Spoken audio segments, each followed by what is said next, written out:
Senhor presidente, senhores vereadores, senhora vereadora, aqueles que acompanham os trabalhos aqui na casa e os que acompanham pelos veículos de comunicação, eu vou tratar de um tema aqui extremamente importante para a cidade, que é sobre o anel ferroviário. Bom. Essa semana foi anunciado aqui em Bauru, eu estive acompanhando, a construção desse anel ferroviário como se ele fosse o negócio do século. Um anel ferroviário no entorno da cidade de Bauru. O projeto foi apresentado pela ALL no auditório da Prefeitura. E muitas informações constantes na apresentação e também que foram divulgadas pela imprensa são meras propagandas enganosas para convencer os menos avisados sobre essa situação. Nós temos discutido essa questão do transporte ferroviário há mais de 30 anos, participando de seminários, encontros nacionais e internacionais, debatido o modal de transporte no Brasil e a matriz de transportes. E nós podemos dizer e fazer uma pergunta: esse anel ferroviário seria um negócio do século para quem? De fato, seria um grande negócio para a operadora América Latina Logística, que vem destruindo a malha ferroviária que recebeu a título de concessão e agora busca recursos da União para construir 3 anéis ferroviários num trecho da antiga estrada de ferro Sorocabana, que sai de Bauru e vai até Mairinque. Como o diabo mora nos detalhes, vereador Jorge, cada anel ferroviário que essas empresas constroem, elas ganham, em média, 45 quilômetros de malha nova. Se a gente fizer uma pequena conta, nós vamos chegar em torno de 110 quilômetros de malha ferroviária nova, caso sejam viabilizados os 3 entornos ferroviários. Como são obras de grande volume e custos extremamente elevados, um seleto grupo de empreiteiras também ganhará muito dinheiro. Existem 5 empreiteiras no Brasil que vêm detendo o monopólio de construir entornos ferroviários. Também nós temos que levar em consideração as comissões dessas obras vultuosas, que poderão irrigar o caixa de muitas campanhas eleitorais.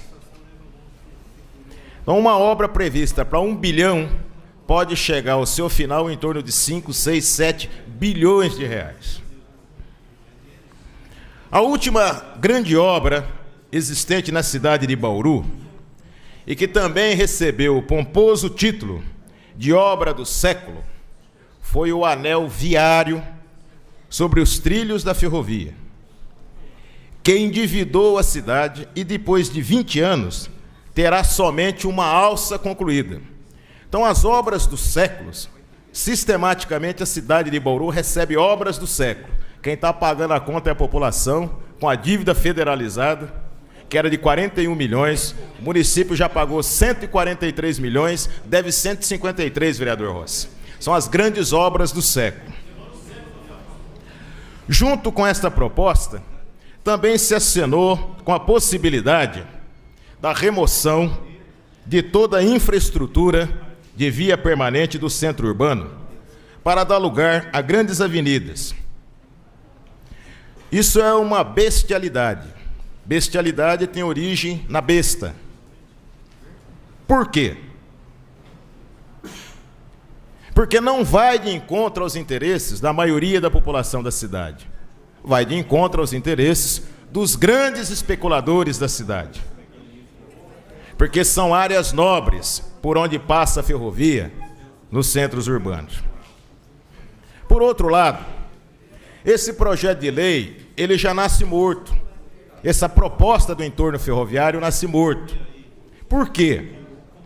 Porque a empresa que o preparou não levou em consideração que hoje não se discute modal de transporte separado dos outros modais, é o que a gente chama de intermodalidade. E eles esqueceram, Dr. Raul, de no projeto propor a ligação com o Porto Intermodal de Pederneiras. Então é impossível pensar um entorno ferroviário sem que se agregue nesse setor, nessa proposta, a multimodalidade dos transportes. Por fim, nós apresentamos um requerimento hoje para que o Executivo contrate um projeto de estudo de viabilidade para se utilizar a infraestrutura ferroviária existente na cidade para a implantação de um sistema de veículo leve sobre trilhos, que é a tendência mundial. Vários países da Europa estão retirando o asfalto sobre os antigos trilhos de bonde para que se implante sistemas de VLT. Agora, cabe ao Executivo contratar esse estudo de viabilidade. Alguns vereadores, em particular o vereador Carlão, do Gás, citou o acidente de Rio Preto que ocorreu com o trem da LL. Ocorreu o acidente, provocou mortes, mas a responsabilidade é da LL. Por que a responsabilidade é da concessionária? Porque desde que assumiu a concessão das ferrovias, as concessionárias não estão fazendo aquilo que a Rede Ferroviária Federal fazia e que a Companhia Paulista fazia, que era a FEPASA. Ela não permitia que as faixas de domínio e as faixas de segurança fossem ocupadas por moradia. Qualquer um aqui que é vereador, que conhece bem a cidade de Bauru, se for aqui no Jardim Marise, logo acima da Vila São Manuel, verá que existem muitas residências na faixa de domínio. Junto com isso tem que se agregar a falta de manutenção dos veículos ferroviários, a falta de manutenção em infraestrutura, e isso para nós não é novidade nenhuma. O Sindicato dos Ferroviários de Bauru patrocina mais de 25 ações em vários ministérios públicos para que obrigue a concessionária a fazer a sua manutenção. Como as concessionárias não cumprem os seus contratos, nós estamos defendendo que seja decretada a caducidade dos contratos. Que os contratos voltem para as mãos da ferrovia. E mais, nós vamos defender de maneira muito precisa, de maneira técnica, que a infraestrutura ferroviária existente na zona urbana da cidade, ela tem que ser dimensionada para um sistema de transporte sobre veículos leves sobre trilhos, porque aí sim nós vamos começar a discutir mobilidade na cidade de Bauru.